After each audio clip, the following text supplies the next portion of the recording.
সম্মানিত ভাইয়ের আমার, এক নম্বর, মুসলমানদের জিহাদ যুদ্ধ আর কাফেরদের জিহাদ যুদ্ধে পার্থক্য আছে না নাই? আল্লাহ বলেছেন আল্লাযীনা আমানু ইউকাতিলুনা ফি সাবিলিল্লাহ, ঈমানদাররা জিহাদ করে আল্লাহর জন্য, সুবহানাল্লাহ। ওয়াল্লাযীনা কাফারু ইউকাতিলুনা ফি সাবিলিত তাগুত, আর কাফেররা জিহাদ করে তাগুত, আল্লাহদ্রোহী, দুনিয়াতে লুটপাট, খুন খারাপি, অন্যায় অবিচার, নারী ধর্ষণ, শিশু হত্যা, জনপদ ধ্বংস, অন্যায় অবিচার করার জন্য, দুনিয়া ভোগ করার জন্য তারা জিহাদ করে। তাহলে মুসলমানদের জিহাদ আর কাফেরের জিহাদ পার্থক্য আছে না নাই? মুসলমানের জিহাদ হলো দেশ বাঁচানোর জন্য, মুসলমানের জিহাদ হলো ঈমান রক্ষার জন্য, তার জনপদ রক্ষার জন্য, তার জনগণকে রক্ষার জন্য। আর কাফেরের জিহাদ হলো খুন খারাপি করে, অন্যায় অবিচার করে, জনপদ ধ্বংস করে, লুটপাট, সন্ত্রাস, অন্যায় অবিচারের জন্য।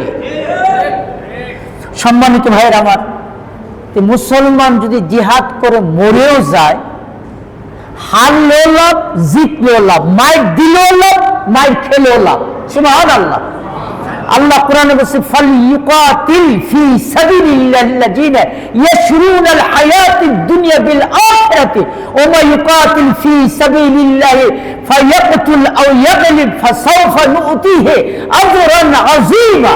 আল্লাহ বলেন, যদি কেউ আল্লাহর এই জিহাদের জন্য তারা দুনিয়ার এই জীবনটাকে বিক্রি করে দেয় আখিরাতের জীবনের জন্য, জান্নাত লাভের জন্য, তারা যদি এই জিহাদে যে তারা মারা যায়, শহীদ হয়, নিহত হয়, অথবা তারা বিজয়ী হয়, মানে মাইর দিল অথবা মাইর খেলো, মরল অথবা মারল, ফাসাউফা নুতিহি আজরান আযীমা, দুটি বিষয়ে মরুক অথবা মারুক, তারা হয় বিজয়ী হবে অথবা পরাজিত হবে, যে কোনো অবস্থায় আমি নিজে আল্লাহ তাদেরকে মহা পুরস্কার দান করব।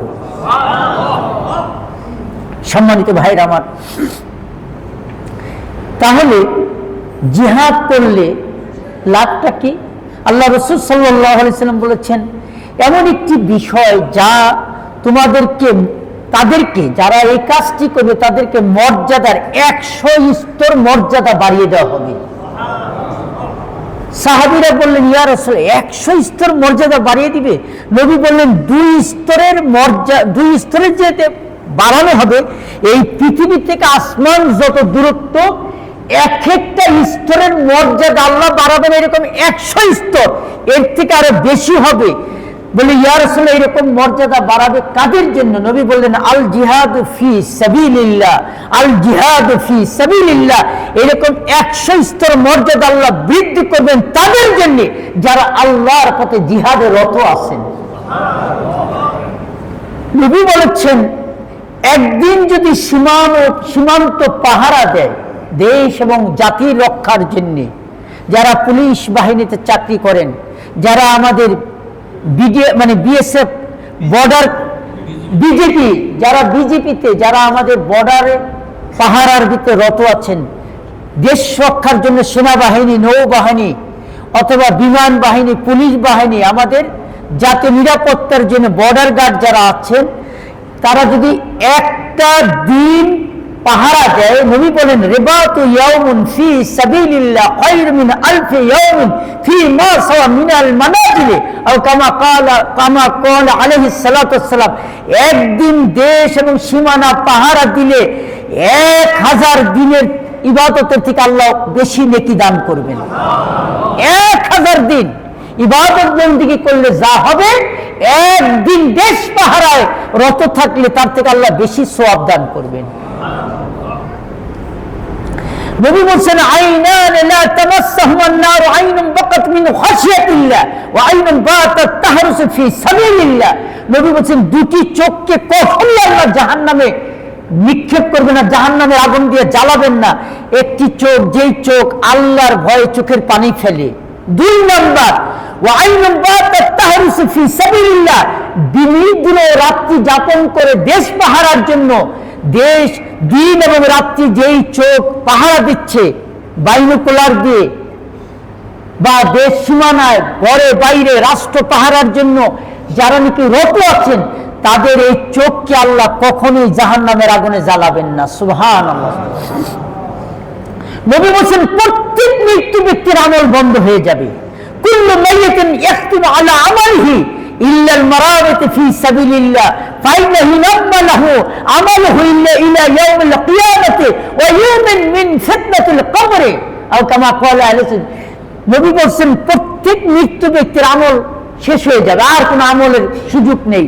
কিন্তু যারা জিহাদের ভিতরে রত থাকবে, দেশ এবং জাতি রক্ষার জন্যে, ঈমান রক্ষার জন্যে, জনপদ রক্ষার জন্যে, তারা কিয়ামত পর্যন্ত কবরে বসে তাদের নেক আমল পেতেই থাকবেন।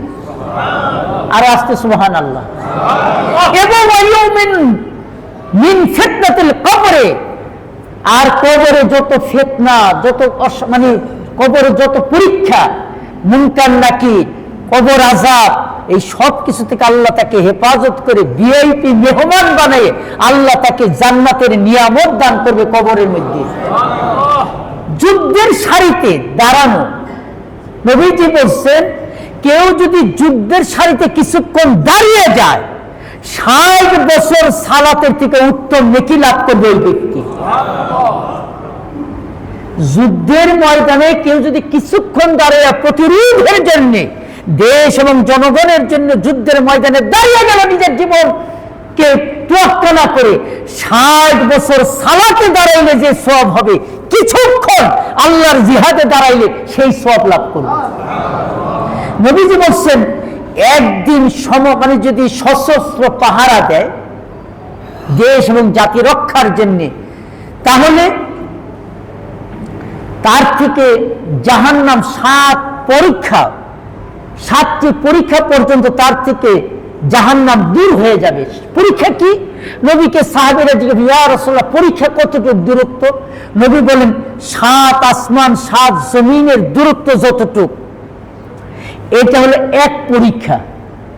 এইরকম কেউ যদি আল্লাহর পথে সশস্ত্র পাহারায় যদি দেশ জাতি রক্ষার জন্য নিয়োজিত হয়ে যায়, আল্লাহ তাকে 7টি পরীক্ষা দূর করে দিবেন। মুসলমানদের ইজ্জত, সম্মান, হুরমত, জান, মাল রক্ষার জন্য কেউ যদি সশস্ত্র পাহারায় বসে যায়, জিহাদে রত হয়, 100 বছর রোজা রাখলে, 100 বছর তাহাজ্জুদ গুজারি করলে তার থেকে আরো বেশি সওয়াব আল্লাহ তাকে দান করে দিবেন।